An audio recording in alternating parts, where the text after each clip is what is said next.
Graça e paz, é uma alegria estarmos aqui começando mais um Evangelizando, hoje juntamente com meu amigo Cauê, que é coordenador e também produtor dessa programação. Meu nome é Arthur e nós estamos aqui com esse projeto, né, Cauê? Para mim é um prazer estar aqui com o Arthur hoje. Eu convidei ele para esse projeto, eu recebi esse projeto em sonho de Deus e como a Bíblia fala, né, em Marcos 16:15, ide por todo mundo e pregai o Evangelho.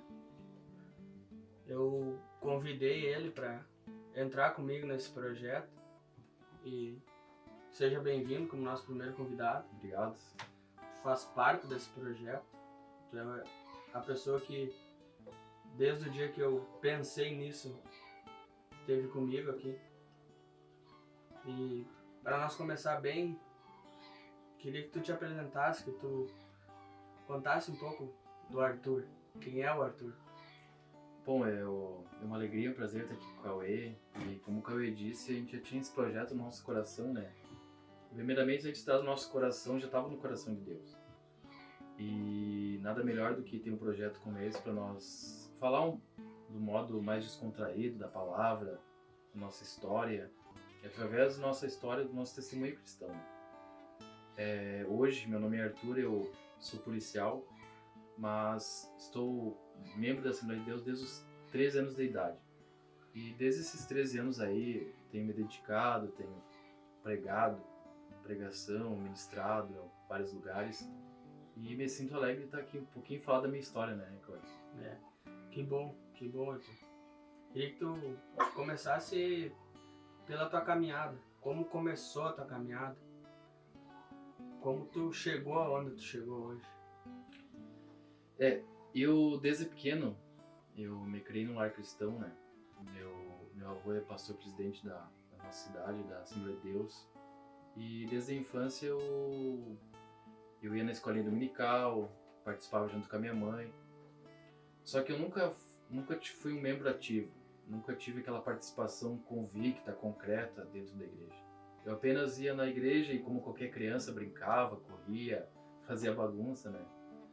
Mas eu tive alguns problemas também dentro de casa. Meu pai, por situações aí, sofria do alcoolismo, né?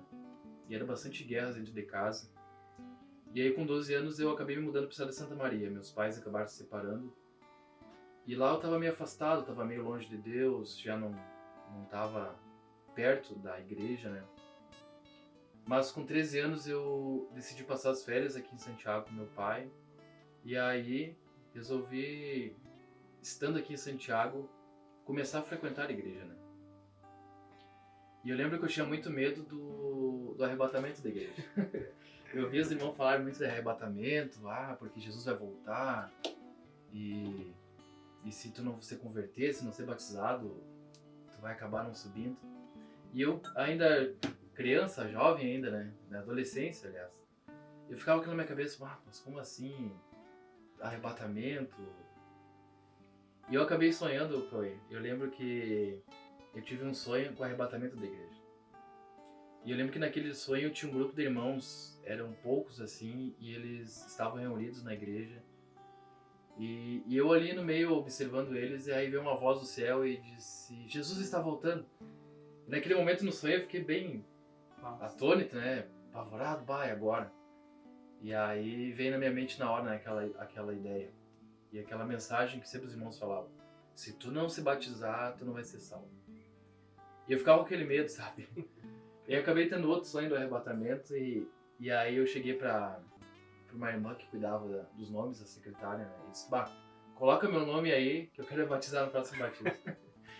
E aí eu iniciei, sabe? Depois daquele batismo eu comecei a me firmar, comecei a dedicar, porque eu sempre disse comigo mesmo, né? Se eu fizer um propósito com Deus, esse propósito tem que ser firme. Realmente eu vou me dedicar, vou buscar Deus, porque eu sabia que o compromisso era com Deus, né? E aí eu comecei a minha caminhada cristã, tendo oportunidades, participei do grupo de jovens, e assim eu fui caminhando devagarinho, aprendendo com os mais velhos, me dedicando à igreja, participando dos cultos. Gostava muito de sentar na frente da igreja para prestar atenção, né? E ele... é isso aí. Hoje nós, né, como hoje a gente é membro da Assembleia, né? E o que muita gente vê é o falar em línguas. O que é, nas tuas palavras, o falar em línguas. Como é o receber ali. Até boas perguntas, Cauê.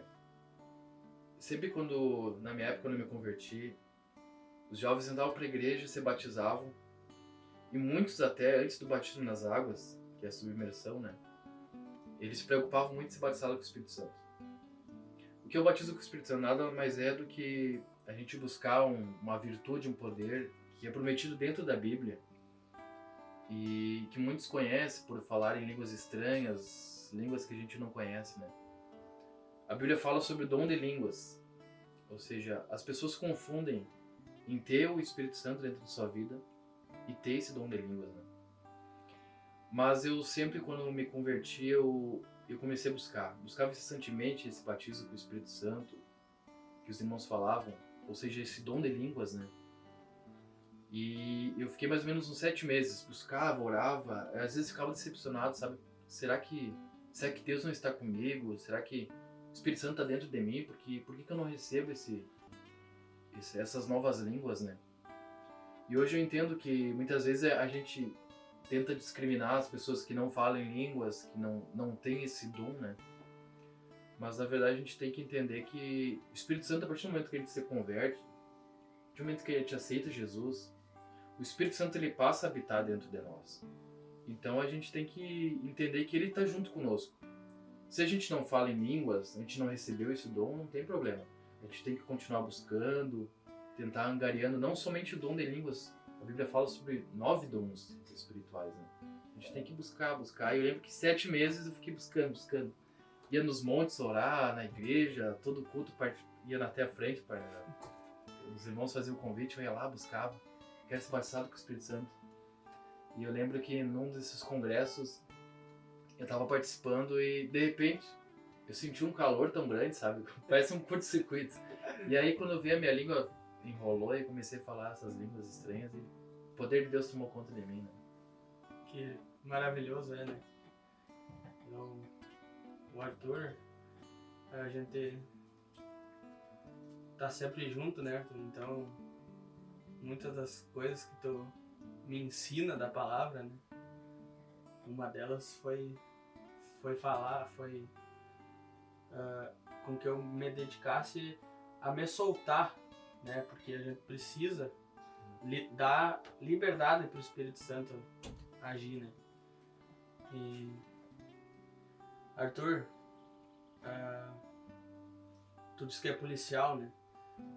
Como tu liga a tua carreira hoje e a igreja? Como é o tu ter que ser policial, tu ter que prender, tu ter que agir conforme a lei e às vezes o coração mandando fazer outra coisa? É bem importante, sabe qual é? Às vezes tem muitas pessoas que discriminam, né? As pessoas não entendem, não conseguem separar as duas coisas. Mas eu sempre aprendi dentro da Bíblia que nós, como cristãos, né, a gente tem que ser a luz, a gente tem que ser a diferença. As pessoas têm que olhar para nós e enxergar Cristo em nós. Se a gente é seguidor de Cristo, as pessoas têm que enxergar Cristo em nós. E eu sempre tentei, dentro da minha profissão, de alguma forma, demonstrar Cristo através da minha vida. Em várias situações, dentro das técnicas policiais ali, em abordagens, né, a gente fazendo o nosso trabalho, surgiram algumas oportunidades de, após essas abordagens, a identificação, né, de falar um pouco de Deus, de falar algumas palavras de esperança para as pessoas.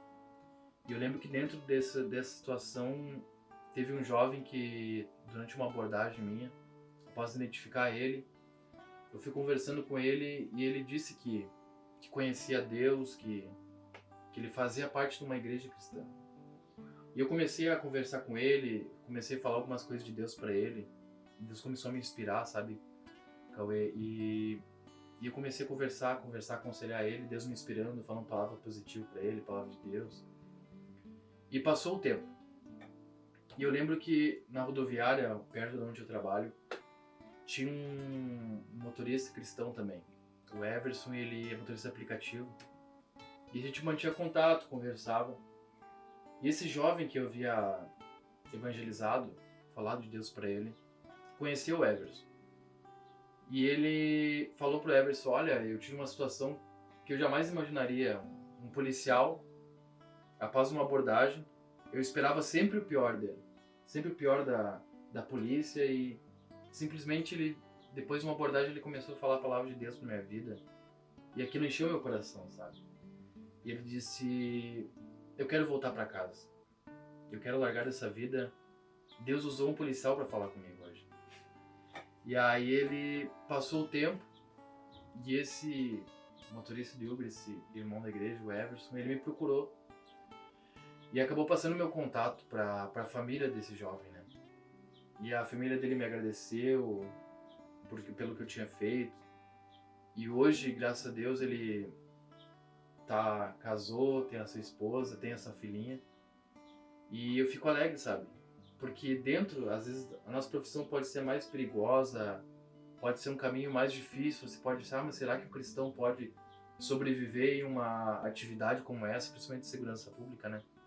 Mas nós temos que ser a luz, nós temos que ser a diferença, seja onde for, não somente dentro da polícia, né, Cauê? Seja o seu trabalho, na faculdade. Nós convivemos hoje dentro da nossa sociedade, né? Os vizinhos têm que olhar pra nós e dizer, ó, realmente, ó, o Cauê é diferente, o Arthur é diferente. Como a gente sempre comenta, né? O evangelizar tem que começar dentro de casa, né? Sim, a gente tem que ser a diferença, não adianta. Aonde a gente colocar o nosso pé, a gente tem que ser a diferença. Eu lembro de José na Bíblia. José, quando foi preso, né? Por ser acusado injustamente de um crime que ele não tinha cometido. José, dentro da prisão, ele começou a ser a diferença. E ele foi crescendo, foi prosperando, acabou se tornando chefe dos presos.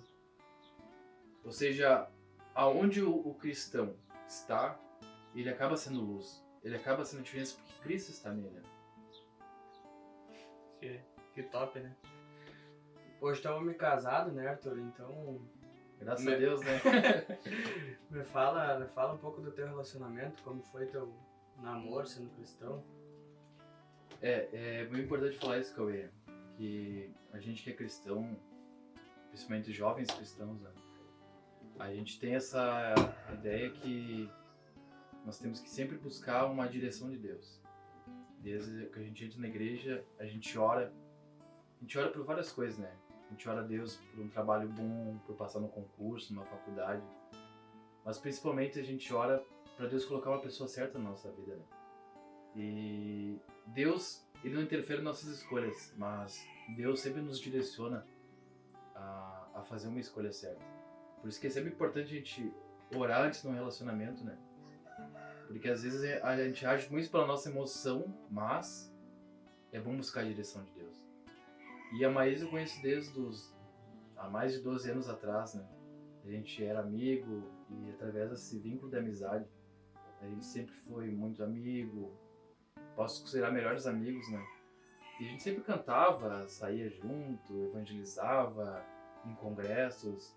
Vários eventos eu ministrei e a Maísa louvou a Deus, né? Mas depois de um tempo parece que começou a despertar esse amor dentro de nós, né? E a gente começou a conversar e eu comecei a tentar demonstrar pra ela esse sentimento, sabe? No começo foi difícil porque imagina, nós éramos muito amigos, né? E agora ter uma outra forma, um outro sentimento mais avançado, né? Mas a gente foi orando, buscando a direção de Deus e eu lembro que eu pedia muito a Deus, sabe? Uma confirmação que eu ia.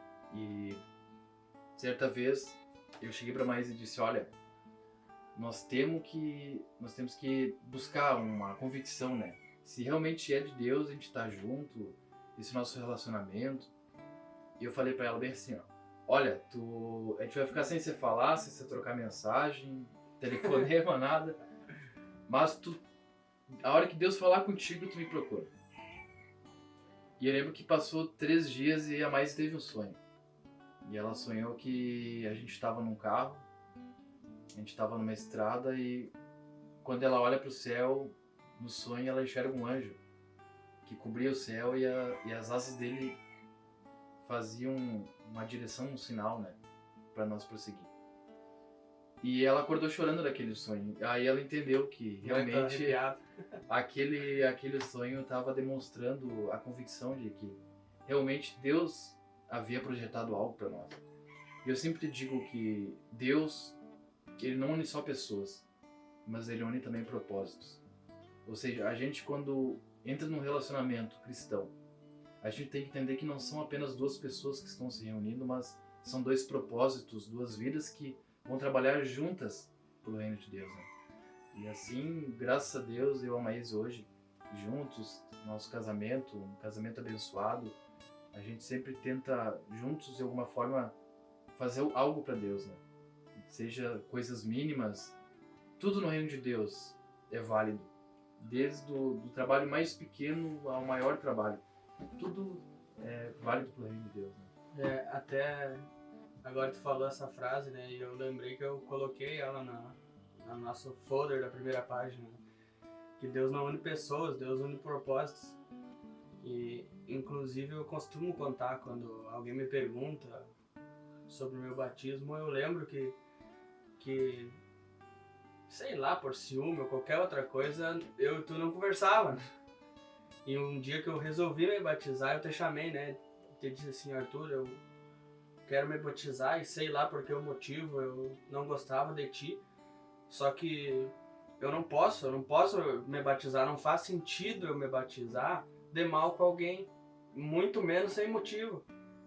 Então eu te procurei, né? Tu lembra que eu falei isso contigo, né? E eu usei isso porque hoje tu é mais que um irmão. Eu tava viajando essa semana e por uma das coisas que a gente conversou enquanto planejava esse projeto, eu acabei chorando sozinho, né?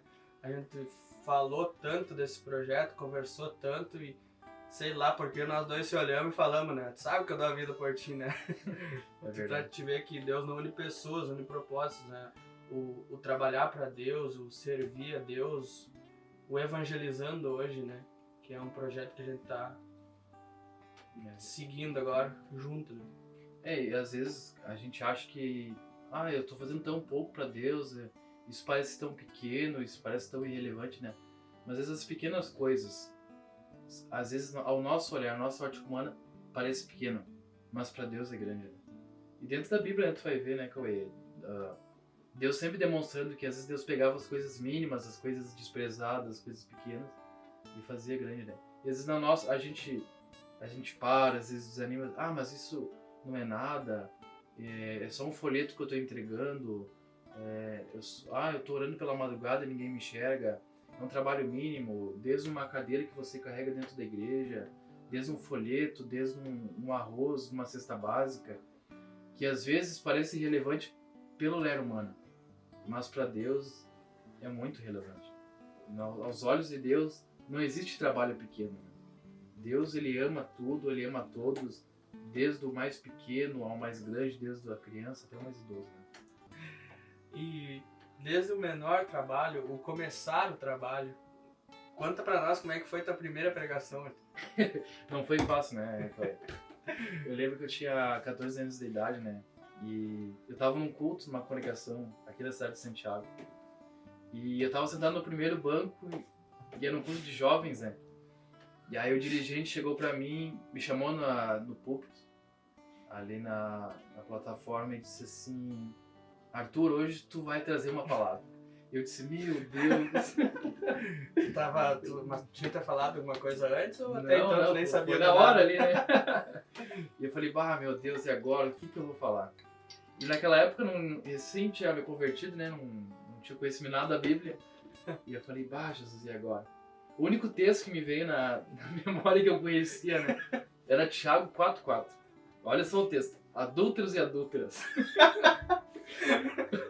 Não sob vossa amizade do inimizade contra Deus. Eu falei: meu Deus. Mas vai esse mesmo. Eu lembro quando eu subi, peguei o microfone na mão e li aquele texto. Eu falei assim: Jesus, é agora. Falei o texto e disse assim: quem é amigo do mundo é inimigo de Deus. Peguei, sentei na minha cadeira e comecei a suar, tremer e disse assim: nunca mais acho que eu vou pregar. E eu ficava na minha mente, né, será que você é um pregador mesmo? Só falou isso e largou o microfone. Só falei isso, larguei o microfone. fato, sabe que às vezes isso que me vem na cabeça. Quando eu sentei no banco da igreja, depois de ter pregado, a minha mente eu fiquei pensando, eu nunca vou ser um pregador. E eu nunca vou conseguir. E isso aqui muitos jovens acontece, né? Muitos jovens, eles, porque são inexperientes, não recebem a primeira oportunidade e às vezes se atrapalham, gaguejam, falam errado. Eu, por exemplo, hoje, né? Treme. Não, mas tô falando bem, galera. E muitos jovens tremem, às vezes não sabem tocar um violão direito, às vezes não sabe, não tem uma voz tão afinada, não tem um conhecimento ainda amplo da música, né? Ou às vezes até da Bíblia mesmo, né? E acabam se envergonhando, acabam desistindo, acabam jogando tudo pro ar, dizendo, será que Deus realmente tem um plano na minha vida? E naquele momento eu pensei nisso, sabe? Eu disse assim, será que realmente Deus quer que eu seja um pregador? E eu pensava, será que realmente Deus vai me usar? Olha, eu não sei falar direito, não sei. E eu ficava com aquilo na minha cabeça. Até que o irmão dirigente chegou pra mim e disse assim, Arthur, fica tranquilo. Se foi Deus que prometeu pra ti, Deus vai cumprir o propósito. E graças a Deus não desistir, foi aos trancos e barrancos, né? Fui recebendo as oportunidades, gaguejando, tremendo. E fui desenvolvendo, estudando e hoje, pela misericórdia de Deus, aí estamos aí, né? Dentro do possível pregando, né? Falando um pouco de Jesus, né? Tá certo. No começo também tu comentou um detalhe do teu pai aí, que, né? Me conta pra nós, assim, um pouco que dificuldades tu enfrentou nessa caminhada, como pregador, né? Hoje. Cauê, eu lembro que eu me batizei com 13 anos, eu lembro quando eu tinha 15 anos. O maior baque da minha vida foi a perda da minha mãe, né? E quando eu recebi a notícia que ela já estava hospitalizada, eu lembro que eu estava naquele ápice da vida cristã. Eu estava fervoroso, não faltava culto, orava bastante. Aquele primeiro amor, sabe? Que todo cristão tem. E quando eu recebi aquela notícia, eu viajei para a cidade de Santa Maria. Isso eu já estava morando com meu avô. E eu encontrei ela já entubada, internada no hospital. E eu comecei a chorar e questionar a Deus. Eu não estava entendendo aquilo, sabe? E eu lembro que eu acabei encontrando um outro irmão que estava ali. E junto nós oramos em volta da CTI. E passou alguns dias e eu acreditava no milagre. Acreditava que realmente Deus ia curar ela, tirar ela daquela situação. E ela acabou falecendo, sabe? E eu comecei a questionar muito a Deus. Falava, será que realmente qual era o teu propósito? Por que isso aconteceu? Eu acreditava tanto que o Senhor poderia fazer um milagre na vida dela, que o Senhor poderia livrá-la daquela situação, e eu questionava muito a Deus. E eu estava bem fervoroso, bem firme na igreja, sabe? E aquilo foi um baque na minha vida cristã. Eu questionava a Deus e perguntava por que Deus havia permitido que ela falecesse. E então, aos poucos eu fui entendendo que certas coisas Deus permite que aconteça na nossa vida, não para que a gente entenda, mas que a gente aprenda que o que vale é a vontade de Deus. A gente não sabe se eu permaneceria na igreja, se realmente estaria firme, ou realmente eu teria ido embora, mas eu aprendi que a gente não deve questionar Deus. A gente deve apenas entender os seus planos e saber que tudo o que acontece na nossa vida é permissão dele. Muitas vezes a gente perde tantas pessoas que a gente ama, né? E a gente tenta entender por que isso, por que aquilo. Mas a gente tem que simplesmente entender que tudo é um plano de Deus. Tudo é permissão de Deus. Desde as coisas mínimas que acontecem na nossa vida, desde uma doença, desde um câncer ou de uma dor de dente, posso dizer, tudo é uma permissão de Deus.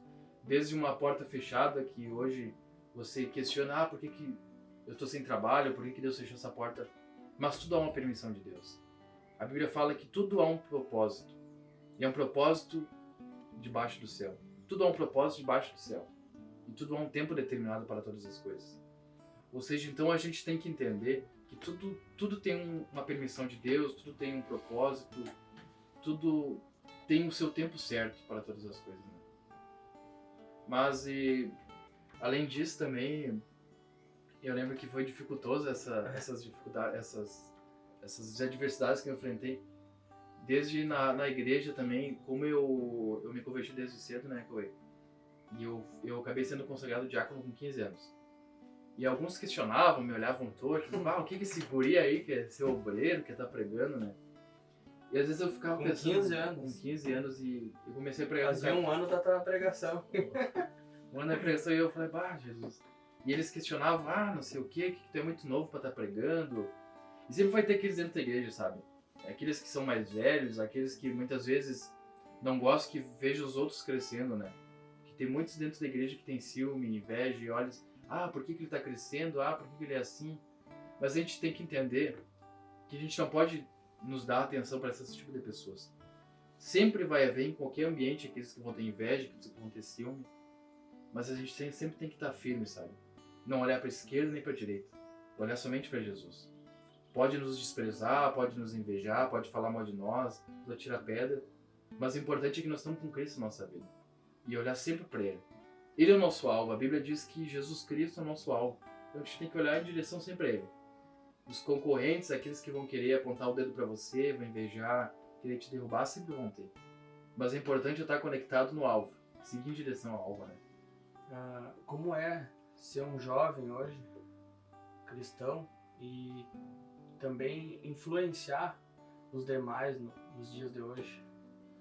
Ser um jovem cristão hoje é um grande desafio, porque dentro deste mundo que nós estamos vivendo, com tanta corrupção e tantas outras coisas banais e vãs, né, que são oferecidas aos jovens cristãos para manchar essa santidade, né?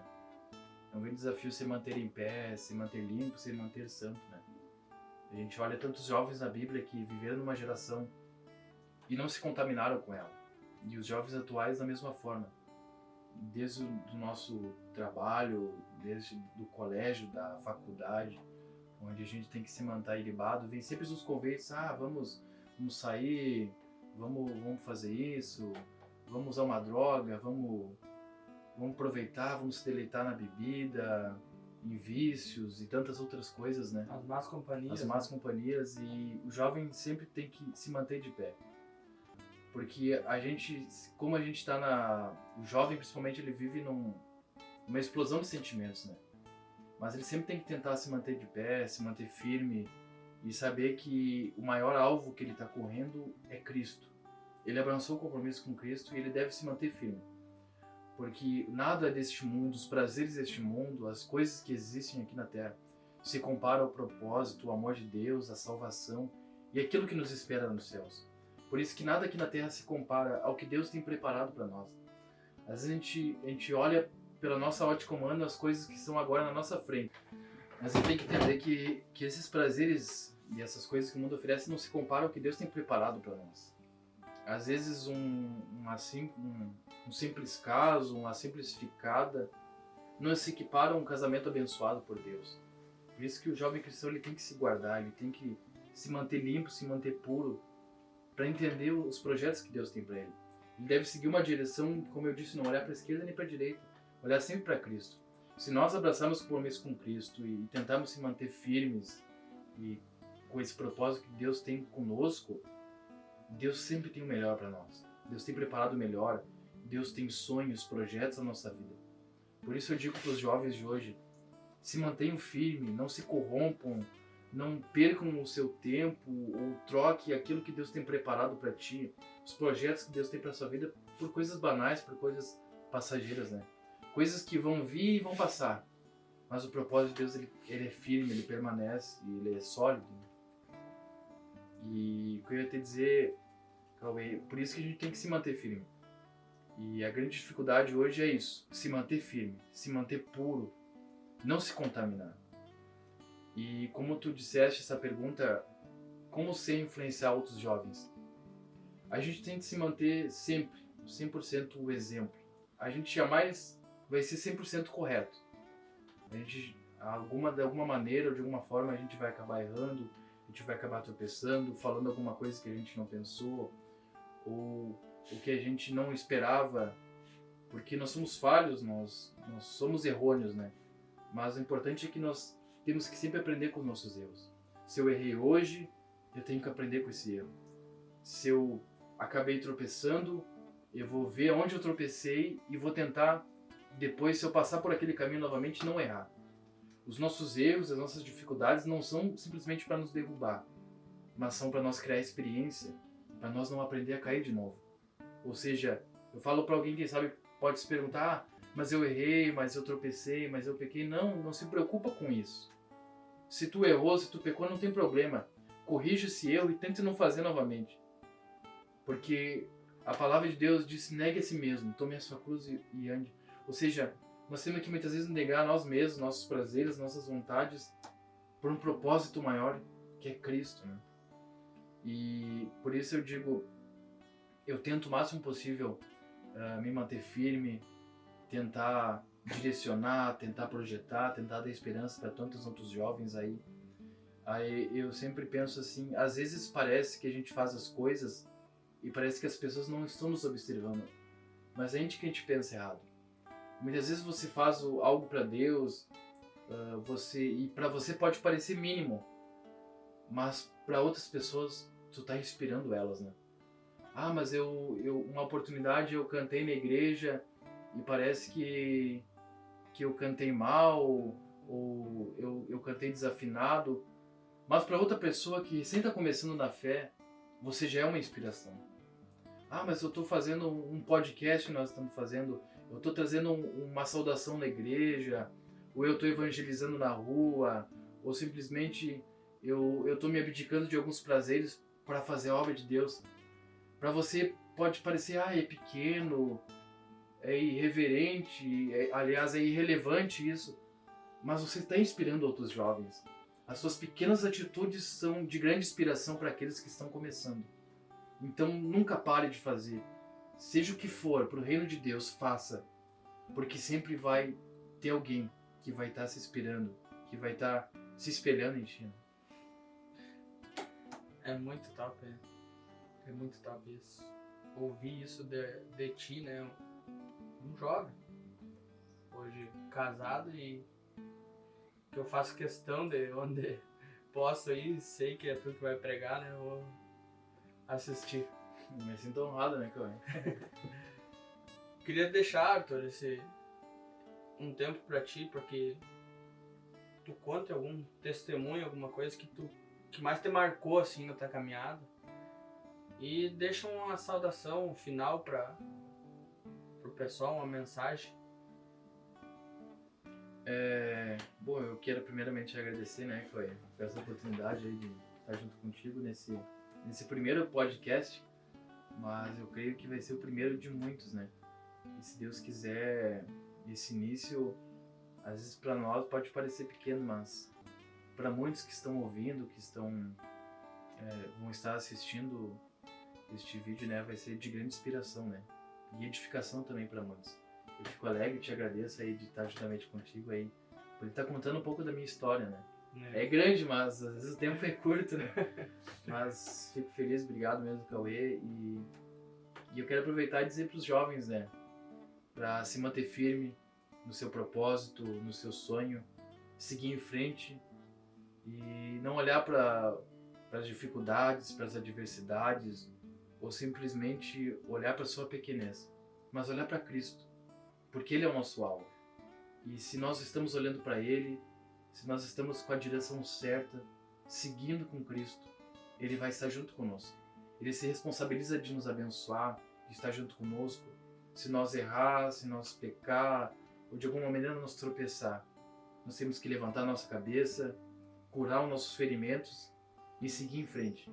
Não é tempo de nós pararmos, não é tempo de nós estacionarmos, não é tempo de nós abaixarmos a nossa cabeça. É tempo de nós levantarmos, corrermos atrás dos nossos sonhos, dos nossos projetos, do nosso ministério.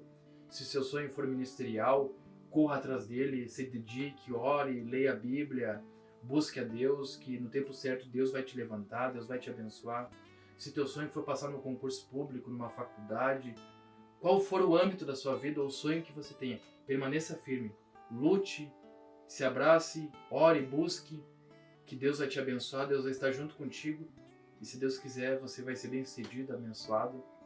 E um dia juntos vamos morar no céu. Né? Amém. Muito obrigado então, Arthur, pela tua presença. pela tua amizade, pelas tuas palavras que muitas vezes a gente prega pra gente mesmo, e poder estar te ouvindo aqui hoje, ouvindo a tua história, pra mim foi edificante. Apesar de muita coisa eu já sabia, né? Hoje tu acabou contando coisas que eu não sabia. Então isso me edificou bastante. Só serve pro nosso crescimento, né? Com Cristo. Obrigado, então, pela tua presença. Obrigado, Senhor, por dar a oportunidade de nós estar aqui hoje, né? No começo nós falava, né? Que o nosso principal convidado, o Senhor Jesus, esteja conosco, né? Amém. E foi um prazer. Que seja edificante para todos. Amém. Quem se sentir bem, quem se sentir à vontade, quem achar que alguma coisa foi edificante para sua vida, comenta aí. Deixa pra gente saber, a gente comentar nos próximos, poder... Curta, compartilhe, divulgue. É isso. Que a gente possa nos próximos ler esses comentários e felizes e agradecidos ao Senhor que isso tudo está sendo edificante para alguém. Tá? Muito obrigado, Arthur. Eu agradeço. Foi um prazer. Obrigado, Nossa.